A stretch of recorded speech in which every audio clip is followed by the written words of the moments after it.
The BS Report is presented by Subway. Football season is over. Foot-long season is just beginning. For a limited time, get any piled high regular footlong for just $5. Any footlong, just $5. Hurry in, Subway. Eat fresh. Eat fresh.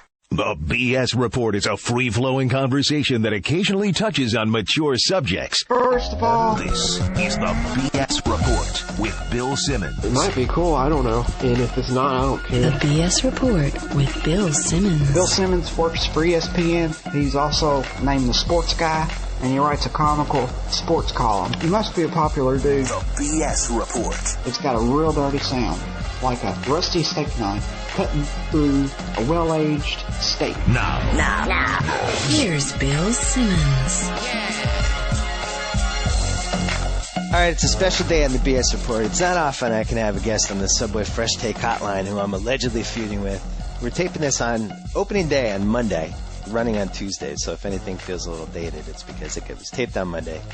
But here he is, the guy I'm allegedly feuding with, my new ESPN colleague, Mr. Rick Reilly. What's happening? First of all, how'd you get my number? I don't know. I had to hunt it down. I had some sources. You're There's all... got to be more people you're allegedly feuding with than me. Yeah, I don't even know if allegedly is a strong enough word. I don't even know How about what we did. Dunleavy? Yeah. Oh, yeah, Dunleavy, I guess, is a legitimate one. He probably wouldn't be excited to see me if we were in the same room. You're all ready to go outside on this beautiful day in Los Angeles. That's going to be great. It's going to be great, but I'm looking forward to actually doing a podcast with the famous Bill Simmons. Is this your first podcast? Yes. Is it really? It seems like a normal radio show. Yeah, it's the same thing. You basically just call in and talk to people. Are you going to Augusta on Wednesday?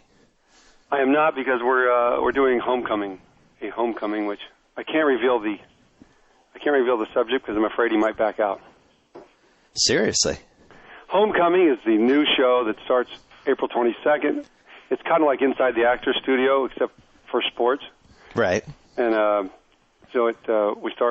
we did Josh Hamilton, John Elway. We got some coming up that I don't want to jinx. But you already had a couple. Yeah, because I've watched two. it. Right. Do you know how hard it is to get superstar athletes to give you 2 days nowadays? I was going to ask about $23 million a year. Yeah, because with actors, like, actors have a reason to come on because they're promoting a movie or a TV show or whatever. But with athletes, what are they promoting? Yeah, like I had a day with Kobe yesterday where I was waiting for him at 7:15 at his house, and I just drove with him everywhere he went yesterday, which is fun, I guess. Except he's in a yellow Ferrari, so people are always driving up really close and trying to take pictures, and I was half scared out of my mind, and he doesn't even notice them. Right. But anyway, so I pitched Homecoming, and you know that sort of glassy look that alligators get before they blink? Right. He just couldn't have cared less. Did you spend the day for him for a column or with him? No, it's just for my own personal use. Of course. This is a column. And how did you He told talk? this great story. I said, "What's the weirdest person to ever come up to you?" He goes, this guy comes up to me in a Lakers jersey, and I realize he has every tattoo that I have. Ooh. Up to and including the size of them, the style of them. It's like he's got my daughter's names on his arm. And he said he turned to his security and goes, "Would you get his social security number?" How hard was it to convince him to spend the day with you, or the morning? It took about a year. Really? Yeah. Because the Spike Lee was doing this documentary that he's doing for us, and at the last second, because there's like 30 cameras on Kobe. That's what I thought was going to happen to me. Well, on the day of, he pretty much backed out for about 3 hours, and then they somehow roped him back in, but just decided at the last second, I'm not doing this. No, I saw the movie. Have you seen it? I saw the movie without the commentary track. The commentary is what makes it, but right. He doesn't it's just locker room hoop court. It's really quite good, but if you like 17 cameras on Kobe. Yeah, see, I didn't see it with the commentary track, so it was a little tough for me. I think really, really dull without it. Yeah, it was not that exciting. But the other thing is, I think you have to like Kobe, and I'm not sure I'm in that camp. Oh. Well, I still got like one ticket in this Ferrari, 130 miles an hour. Yeah. And I said, I can't believe the guy gave you a ticket. He said, yeah, he had to be from Boston. Yeah, so I think that's the final level of celebrity when you get out of parking tickets because of who you are. That's the least of it. When I did Brian Bosworth, he said he showed me a drawer full of 55 parking tickets he'd gotten out of God knows how many speeding tickets in Oklahoma. Oof. So when celebrities at that level, like he went to the hotel and just left his car, and then the valet picks it up, and wherever he goes, there's 2 cops and a security guard and a guy waiting breathlessly for him to take him up the back elevator. Is he the biggest celebrity superstar that you've spent time with, or was somebody bigger? Probably that day I had with Obama. Oh, but he doesn't count. I'm talking about athletes. Like, was there somebody who was, like, his life was so complicated by how much of a celebrity he was? Was there anyone beyond Kobe?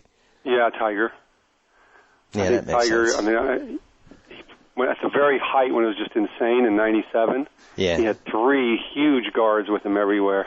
I mean, and plus he gets that stare in his eye. He doesn't even recognize people. I remember one time I was waiting outside the Augusta clubhouse for him to come out the door, and I was standing with his mother and Phil Knight.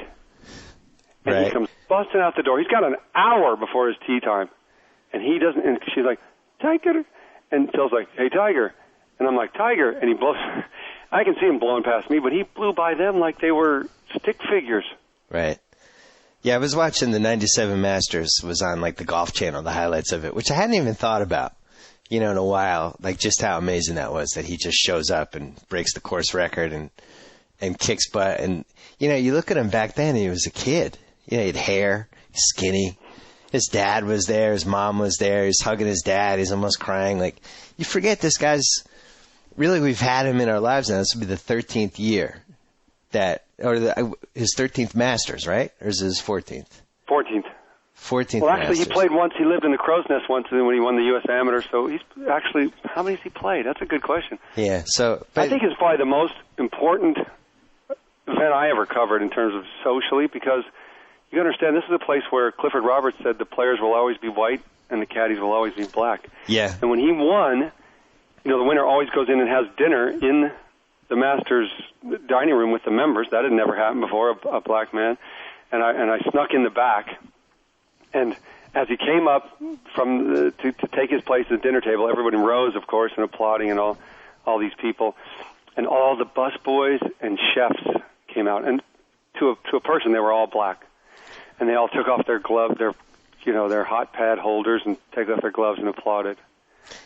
Yeah, because you look at what's happened since. Dungy won the Super Bowl, Obama now president. And when I was watching the highlights, and they're showing Lee Elder watching from the fairway, and he's getting choked up. And you forget what a huge moment this was, and it just kind of came and went. Nobody ever really talks about it now. I have one Sports Illustrated blow-up poster in my home in Denver. It's like 8 feet by 6 feet, and it's Tiger. And it says the new master. I thought it was that big.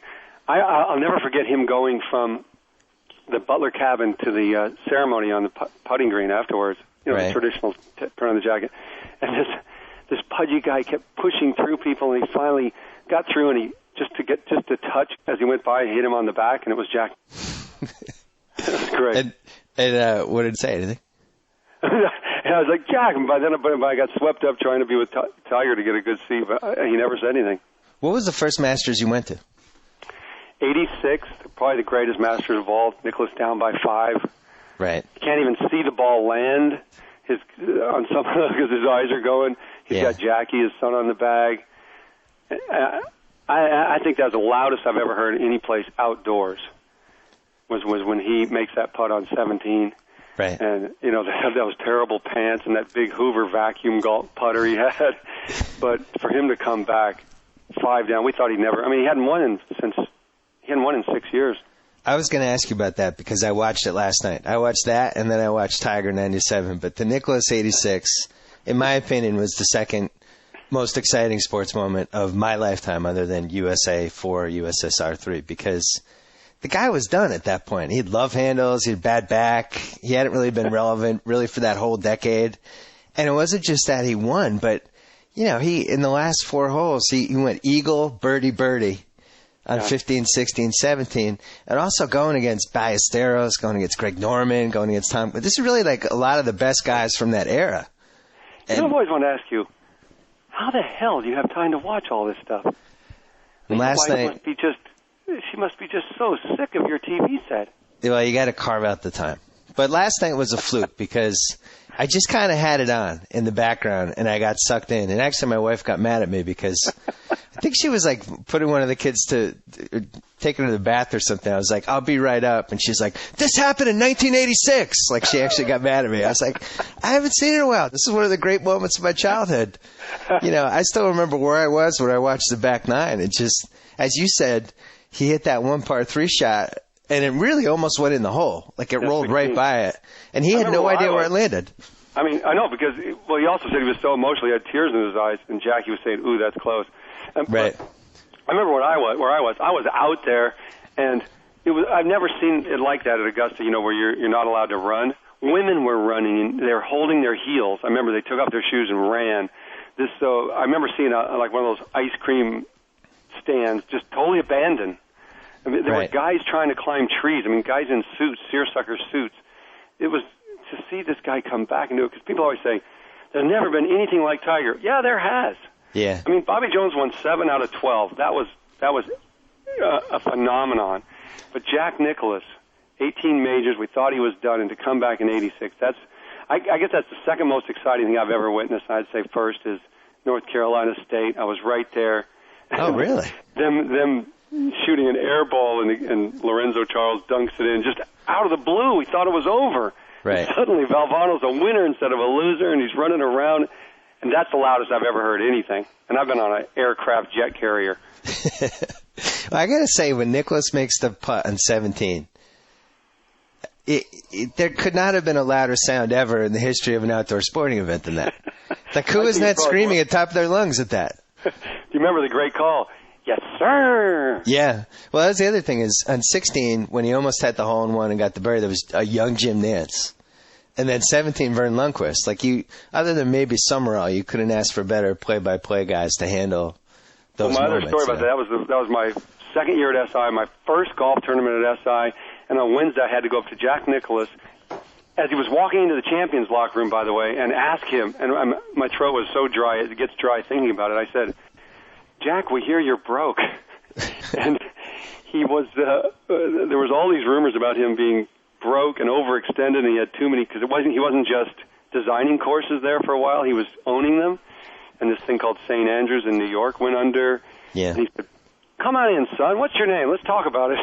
And I sat in the champions locker room as he explained to me how he'd been upside down. And he wasn't broke, but he just couldn't. He was out leveraged, and he needed to sell some things. And I was just shaking. Then he turns around and wins the thing. Well, and then the next year was Larry Mize. I think that's going to be the best 2-year Masters we've ever had, probably. The Nicklaus thing was also, like, we're rewatching it much later, the effect that the crowd had on the other guys. It's really the only time that I can remember in a golf tournament where everybody just said, screw it, we're rooting for Jack. We want you guys to do bad. Well, it was more than that. It was almost like God wanted Jack to win, because to this day, that putt Kite hits on 18 how does it not go? Got to go in. And Kite, to this day, says, there's no way that putt doesn't go in. I mean, it went over the middle. It was cellophane bridge the whole way. And then everyone forgets, I know it's a cliche now that Norman has had his share of unclutch moments, but he had an approach shot. He's tied with Jack, and the final hole is in the middle of the fairway at 18. All he has to do is hit it straight and 2-putt, and hit it so far into the gallery, like it was almost comical. He hit it 100 yards into the gallery. That's what we called his 4-iron. Right. He did that. He also did that at Shinnecock with that club. Yeah. And I think, well, first of all, in '96, I remember Saturday night he had a 6-shot lead, and I just never felt like he was going to win it. And I was sitting there with him by myself in the locker room below where the non-champions have to change.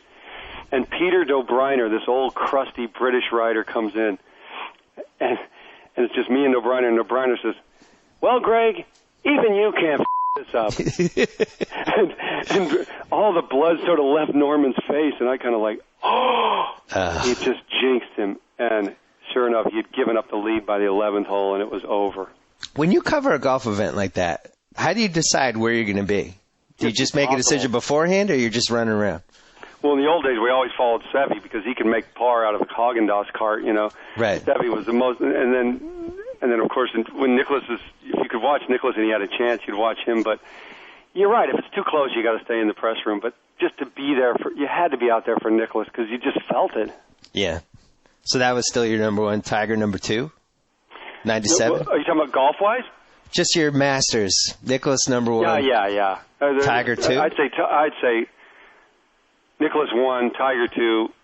Gosh, so many. Larry Mize chipping in. That was incredible. Phil hitting that 12-footer and jumping so high you could almost put a quarter under his shoes. Yeah. Do you think, are the personalities in place for us to have something else like that? Yes, this could be an epic year, I think. I mean, Phil's coming off 2 straight wins. Tiger wants it so bad. You always think that, and then you get Trevor Immelman. But I still think we're setting up for something really good. I wish I was going to be there. I never miss. I think this is the second time I've missed in 20 years. You missed it? Are you missing it because of the homecoming show? Yeah. Look at it you, hurts. dude. It hurts. It burns. Television corrupting you. I know. So you play golf? I've never even asked you that. I used to play. I retired in my mid-20s because of temper mid-20s problem. handicaps or mid-20 age? I had been caddying since I was a kid, and I was playing all through my teens, and it got to the point where I just stopped enjoying it. It was too frustrating for me. Where'd you caddy? I caddied at a place in Stamford, Connecticut called Rock Rim and Country Club. Huh. And I also had a golf course that was like a public course that was like 6-7 minutes from my house. That was like your classic place where you could go at any time and just hack it up. But I think I'm almost ready to come back. Well, it's going to be dramatic, too, when I come back. I'd like to see that. Did you ever play Ponky, where I've set those 2 novels? No, I did not. It was outside Canton, Mass. No. It was based on a course called Putterham Meadows, which is the course they park the cars on when the Open and the Ryder Cups come to the Country Club in Boston. Yeah, that's where I live. I used to live a 5-minute walk from Brookline Country Club, and we used to sneak into the hole that was right next to Hammond Street.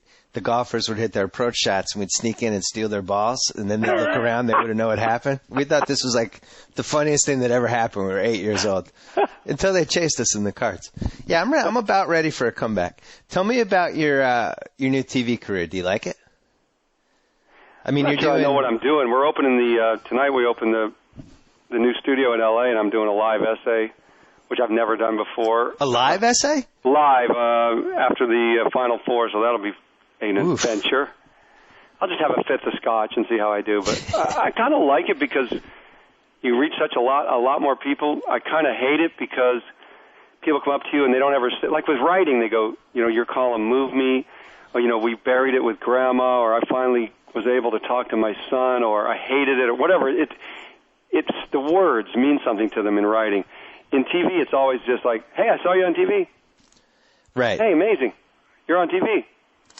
Yeah, it's a visual medium. People are watching you, and 90% of what they're thinking as they watch you is, I like his hair, or I don't like his sweater. Like they're not listening to anything you're saying. You're just talking. I know. Yeah. How did you like it? You like your E60 stuff? I like filming them and editing them. I don't think I would like doing live essays and stuff. I actually like doing the E60. I think it's fun to do a piece because it turns out it's almost like writing a column where you have more material than you need, and then you have to figure out what to keep and what not to keep, and there's a whole process to it that I enjoyed. I still enjoy writing more just because I feel like I still feel like I'm getting better at it. You know what I mean? But 10 years from now, who knows? I heard when you hosted PTI, I heard you really enjoyed it. I really did. That was fun because I've known Michael Wilbon and Tony forever, so it just felt like sitting around the lunch table in some press room. Right. Although there's a guy in your ear going, we can't say that. Don't say that. Right. And they're really good at it, but would you ever want to do that? Well, I think the difference between TV and just writing is the fact that when you write, you're just in front of your computer and you're by yourself. Yeah. And when you do something like PTI, and Eric Rydholm, who's the producer, he says that everybody who ever does PTI, they can't stop raving about it afterwards because it's so much fun, just the part of like coming up with what you're going to talk about. You're with 10, 12 people, you're throwing out ideas, you're spitballing. That's the stuff that we don't really get as writers because we're by ourselves. The thing I miss about TV the most is the delete key. Because, I mean, you know me, I'm old school. I like to polish, tighten. Right. I probably do it in any piece I write. I polish, tighten, 25 times. Yeah. And you just don't get to. you're just suddenly on and you're saying something. You're like, why am I saying that? You get one but crack. It's too late, you know. Right. When you signed with ESPN, you said for the online column, you're only going to do 800 words. And I think you said, like, I'm going to dance with what brought me, something like that, right? Yes. No part of you wants to say, screw it, I'm going to try 1,050 for this one. Are you kidding? I read you and like, that looks fun. He just gets to take this idea and wear it out until he gets and then he gets to go on and do something else. Oh, and then he gets to keep going on with this. I'm a bad example. Well, you and I have talked about this. Yeah. I'm from the school where I think you should pick 800 words, but I think you should really pick them judiciously and pick them and put them in a really certain order because I don't think the reader has that much time. It's like the old story, sorry it's so long, I didn't have time to be shorter. Right. Whereas you have talked, and defended your position, which is I like to be tangential, I like to be stream of consciousness, I like to be a guy talking to another guy, and why limit myself when there's no physical limits? I think it's the opposite. I want to also write like people talk, only I want to be the funniest and best neighbor they have, the guy they want to go to that side of the fence and shoot the breeze with, but quickly, like, leave them wanting more. Right. But I'm also learning how, like, the best bloggers and reading you is a sort of a style. I think people also pick out stuff they like. Like I talked about my kids about reading you, and they say, how do you read 8,000 words of the guy? I mean, what happened to 800? And they go, Dad, we skim it. We look for stuff we like. And I realize I do that sometimes with you, like when you do your links columns. Yeah. Like, I love to find the links, and I go to and come back. I'm going to skip 3 of those, and I don't know, I hope that doesn't offend you, but that is sort of a different style of reading. Well, I think we came from 2 different generations. Because when I was growing up, the big thing was getting the Sunday Boston Globe. And Gammons would have his baseball notes. And it took like 15 minutes to read. And it was always this 15 minutes that I knew was going to be fantastic and I was going to really enjoy them. Right. So, and you look at how big that was like probably a 6,000 word information column. I didn't care. I just liked reading it. So my whole thing is, I'm writing my stuff most of the time for people who are going to print it out. Or like the mailbag is something where they can skim. If they don't like one letter, just go to the next one. Right. And then magazine column's only 1,200 words. That's not that long. But I had trouble with the 800, though. How many magazine columnists do you know jump? Which one? Oh, you mean jump from one page to the next? I don't know any, except you. Well, somebody had to do it. I mean, you sort of staked out your own ground. I was thinking about you versus me in terms of this whole style, and I was thinking, like, if a dog lives with an electric fence his whole life, and then the owner dies, but the dog can't leave the yard. He just won't do it, right? Because I had this editor. He would throw his half full Pepsi can at my aluminum desk. One of those aluminum sided desks. Right. You didn't make deadline. So even if I have a book, like if I have a book due and it's due April 1st, I turn it in March 31st. Yeah. Where other writers go 6 months late, a year late, whatever. I try to write exactly to 800 words. I just can't leave the yard, even though I could now if I wanted. Whereas I think you can't stay in the yard. Like, you would never want to just go 800 words. It would freak you out. I hate having 1,200. I always feel like sometimes 1,500 would have been the best length. But I think it comes down to the fact that, when you were working your way up, 800 word columns were the way to go. And you read, your idol was Jim Murray. Right. And you read people, that was the way they did it. But part of the reason they did it that way was because newspapers don't have a lot of space. So they're like, you have to tell your story in 800 words. We are not printing 810. Right. But with the internet, we have space. So totally true. So you and I are kind of at the 2 opposite ends of the spectrum. It's interesting. I want to see you write 1,200. Why people think there's this feud between us, because obviously we're 2 completely different styles. But what I don't get is, why can't there be both? Why can't I be old school? Why can't you be new school? I mean, why do they have to fake this whole, they hate each other? I don't have an answer for that one. Yeah, I think you do, because you understand, like, some of these guys, it seems like the only way to get attention in a blog and I'm not saying all bloggers are like this, but a lot of them, the only way to get attention is to rip. Right. This is just rip. There's nothing added. It's all just the joy of destruction sometimes. And I think that's how you get picked up on the blogosphere, is by ripping or coming up with a fake rumor about two people who actually like each other. Yeah, I found that the biggest issue that I have with the bloggers is that sometimes they'll do anything for traffic. Yeah. And I do think you should have to have some sort of guidelines to it. For instance, there was a blogger who, after I went on a radio station in Boston, they asked, I talked to you by email about it, but, they asked about you, and I said some comment like, oh, he touches my soul or whatever. And the blog, Simmons rips Reilly. And in print, it didn't capture that. It was like this whole totally joking exchange I had with these guys. And then it seemed like the goal of the blogger was to get picked up by Deadspin and some of these other blogs so that they would subsequently get the traffic. So they didn't care if they were being accurate or not. They just wanted the traffic. And I think that's when you can get into danger. I know. You're just going for traffic over actual accuracy. Or they just make up total stuff like, I'm with my wife in a press box at the LSU Florida game, and they said I was with a stripper. She's not a stripper. In a weird way, it's a compliment because she's so beautiful, but come on. I'm at the game. Everybody knows me. They know my wife. So one person didn't, and they sent it to every day should be Saturday, and next thing you know, it's all over. Like, come on, that's not fair. Well, do you actually check out the blogs or no? I just get people seem to think you want to see everything written about you. And I really don't, because I understand criticism. I get criticized.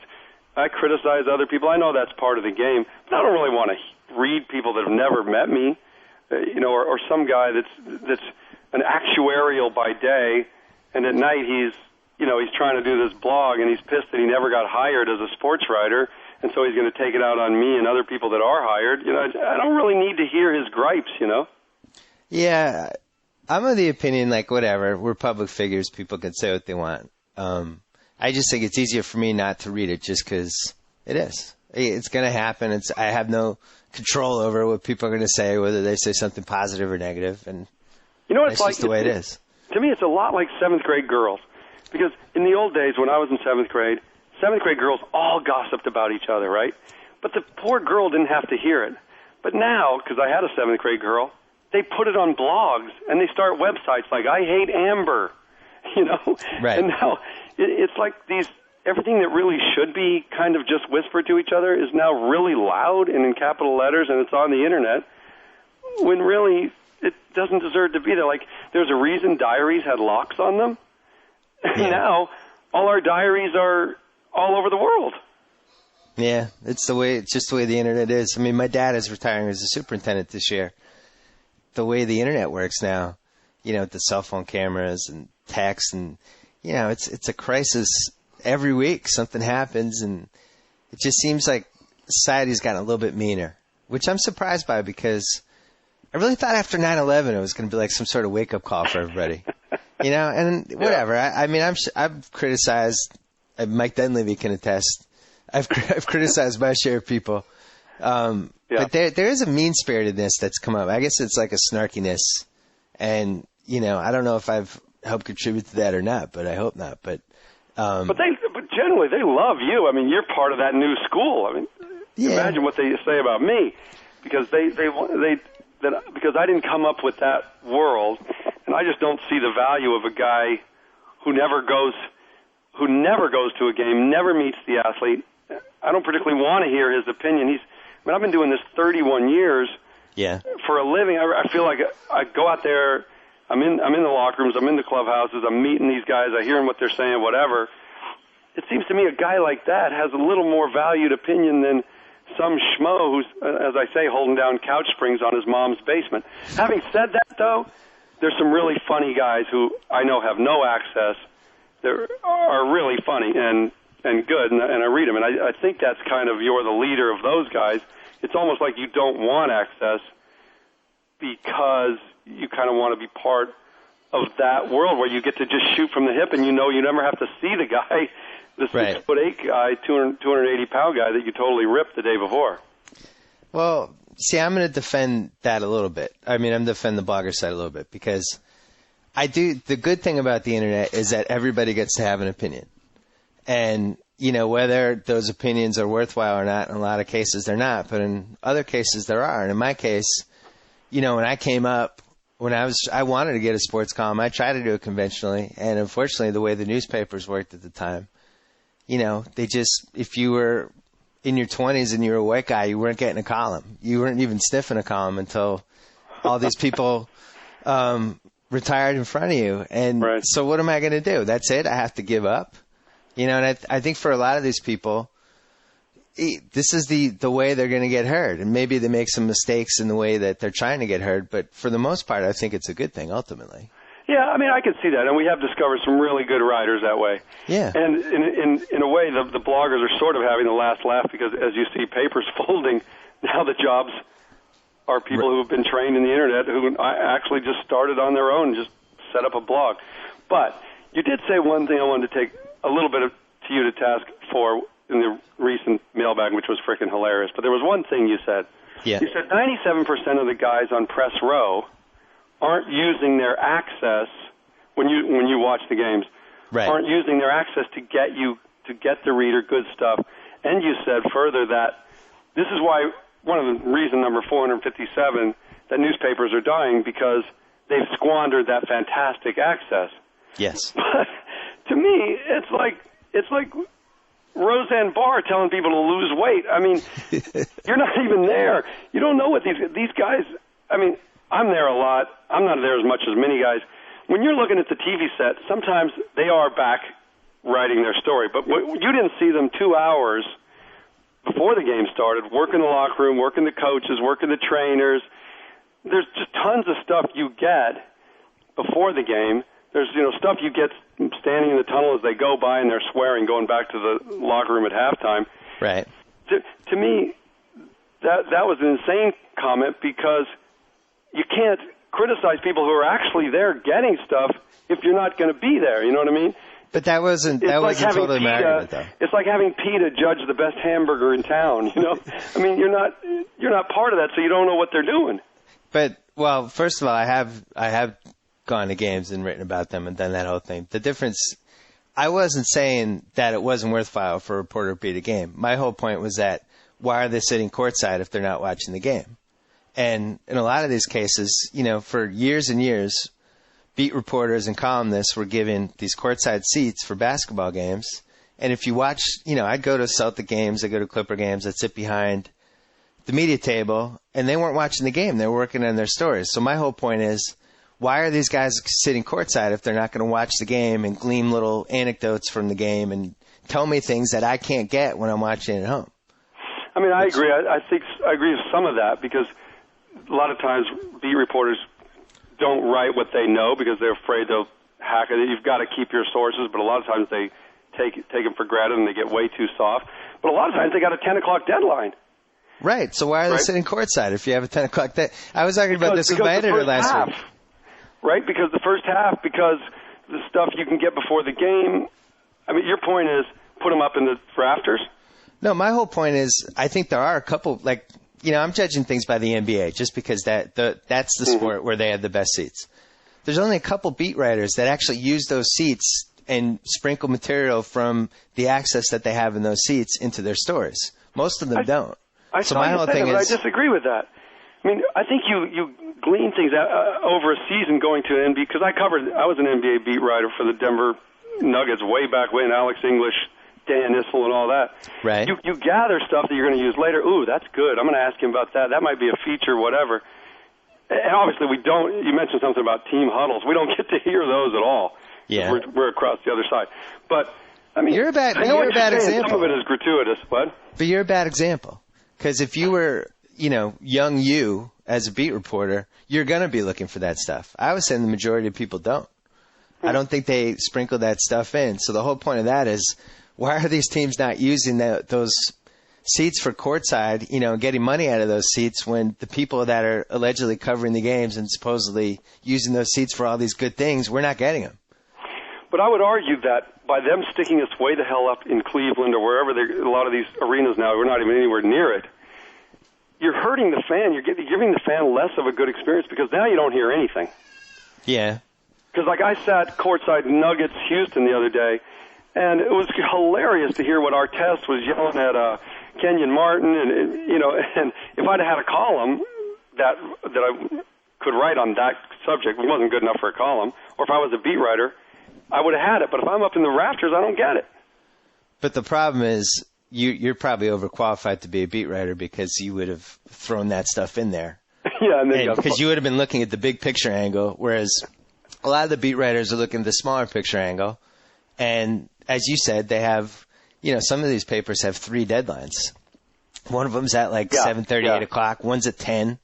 So they have to actually work on their stories as the game's going on. So, yeah. Anyway. See, this is why I think you should have mentioned you and I in the bromance thing. No, old school, new school? Yeah, I thought I did. I think they took it out. I really do. I think we were in there. Your thing was so freaking hilarious. The ESPN pickup lines. I can't believe they let you get away with that. Would they have edited that out of your column? Oh, my God. They wouldn't have let me think it. And you got to put it in. ESPN, you give the people a few of them. They were hilarious. ESPN-related pickup lines. Well, they were actually... Want to dump the Schwab? Right. It was part of the interruption around my horn. It wasn't easy to get that in. But I thought of a couple more for you. Yeah, what do you got? Want to feel the other side of my pillow? I thought about that one. See, I think they were worried about if they were actually really closely attached to a specific personality that it could be perceived that... How about... that? Yeah. Want to be on the Ocho? I don't know. The Ocho. They're too dirty. We're close to getting to the Ocho. We're almost there because now we have ESPNU, we have ESPN Deportes, we have ESPN Classic. We're 3 away. You might have your own channel in 2 years. Oh, my God, Simmons. Could you have brown-nosed John Walsh any more than you did? Oh, how dare you? Oh, my God. I listened to all 71 minutes. I thought you were going to come over there and floss for him. Jesus. You've already got the gig, as we say in music. Come on, I gave him 5 grapes. Actually, the grapes were pretty light. I would like us to kid ourselves more, but then he actually did let you kid us more. So what would be your top 3 grapes? Oh, You've been here for a year. Way. You've been here for a year. Let's hear them. I think we should be able to take little shots, critical, like the ombudsman does. That's the only person that gets to do it. My whole thing is that there's a mentality that everybody's on the same team.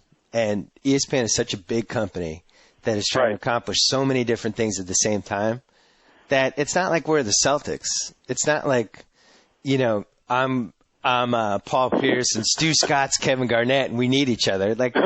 We're never going to cross paths and we do totally different things. And on top of it, and I try to make this point to Walsh, we're at the point now where ESPN has rights to every sport except hockey. And hockey's probably next. All right. So at some point, people like you and I and G. Wojciechowski and a couple of the other columnists, we're supposed to be the detached arbiters of the sports scene. Right. But yet ESPN is such this mammoth part of the sports scene. That's the part I don't get. But, to their credit, I ripped the bejesus out of the BCS, and they had just signed this massive deal with the BCS. And, I just killed them, and nobody called me. Nobody tried to make me stop. So when people say, oh, you're in bed, well, yeah, we're kind of in bed, but we're also fighting, Right. There's a lot going on. But I actually think you and I and Gino do sort of need each other. And that's why I think you and I work good, like old school, new school, 8,800. You keep saying 8,000. I might go emotional. You're like I think I really like people's stories where you really like the sports themselves, the numbers, the standings, and I really stay away from that. And Gene's more like hard news. So I think it's a good mix, but right. You're right. How they work around the horn I'm not really going to worry about it. Yeah, and I think I'm more of a day-to-day sports fan than you are. You seem like you love golf, you love football. I like people. You're more interested in the personalities. What I like is people who do sports, and you like sports, and you're interested in the people who do it, but you love the sports.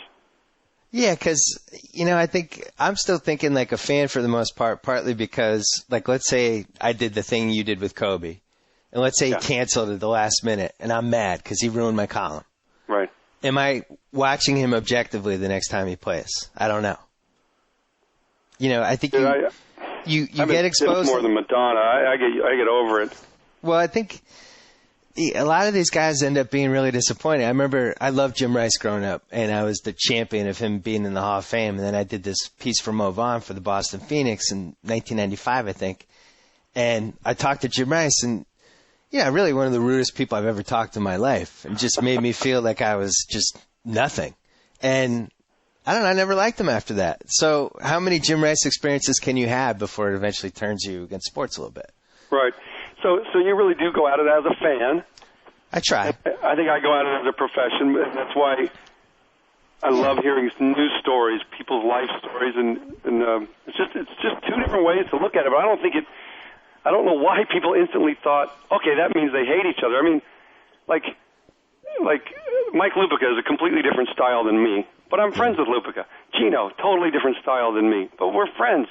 So I don't know. People just are looking to cause trouble. Well, I'm jealous of your contract. Hey, I got to ask you about Sports Illustrated. Thank God. I thought you were going to ask me about my contract. No. You're at Sports Illustrated, what, 22 years? Yes. Probably the most popular writer they've had.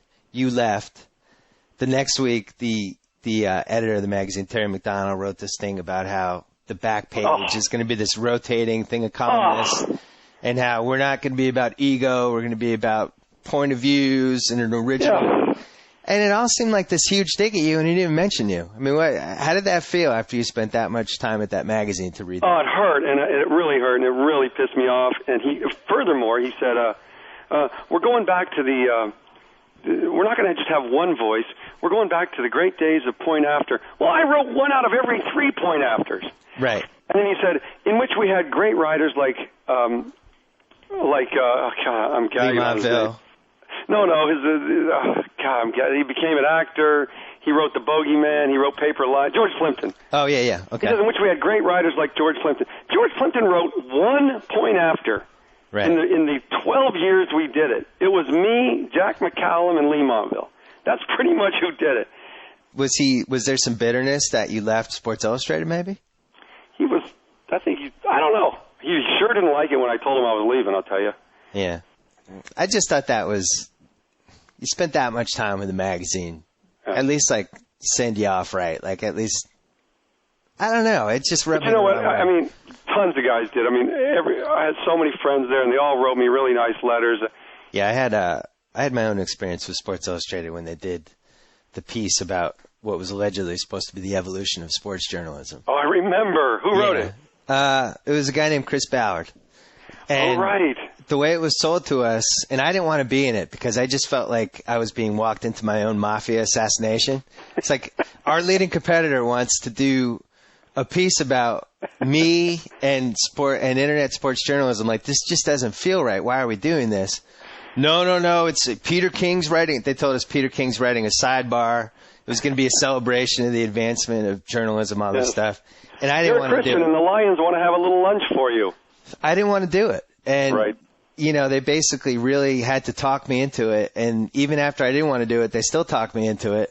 And, it ended up being about the de-evolution of journalism thanks to the internet. It's way better to be on this side of the pen and pad than that side. I think you find that out every now and again. Well, when is homecoming start?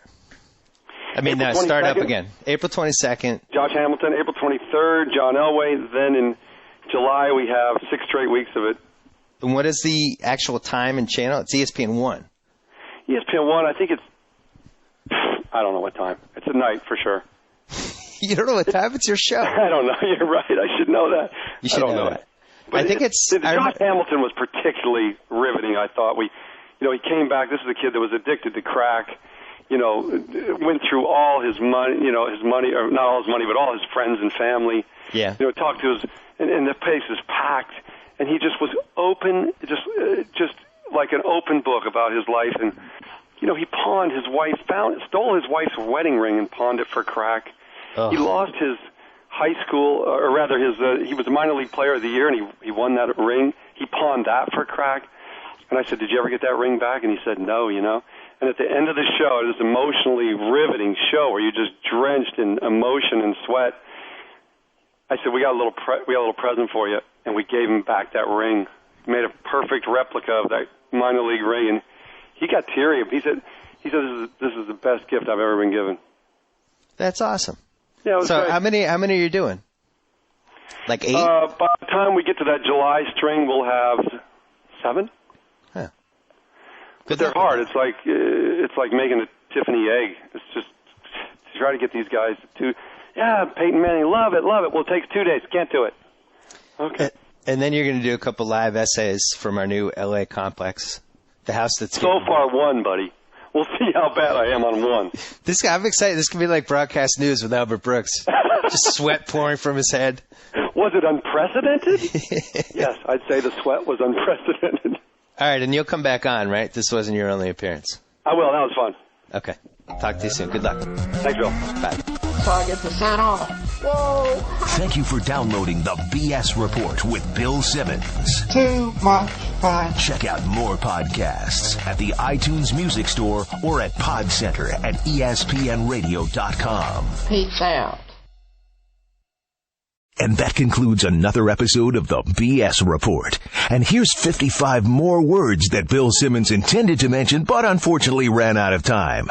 Now you can get any regular piled high Subway footlong for just $5. The keyword is any. The sweet onion chicken teriyaki, savory chicken and bacon ranch, the meaty taste bud pleasing Italian BMT. All the regular famous Subway footlongs, just $5. Subway, eat fresh. See store for details.